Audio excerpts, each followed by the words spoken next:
আলহামদুলিল্লাহ। আজকের ১ নং পচাকলিয়া ইউনিয়ন শাখার উদ্যোগে ফ্রি চক্ষু চিকিৎসা শিবির সফলভাবে সম্পন্ন হয়েছে।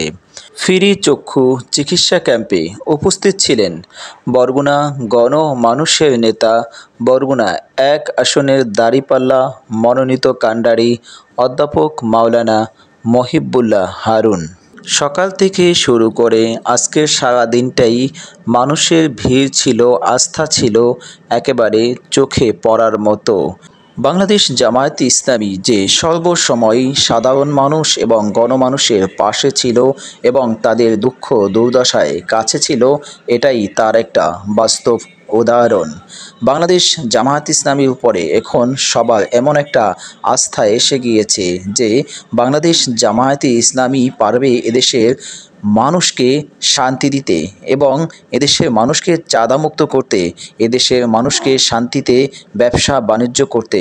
তাই দলে দলে মানুষগুলো বাংলাদেশ জামায়াতে ইসলামীর ছায়াতলে আসছে। আলহামদুলিল্লাহ।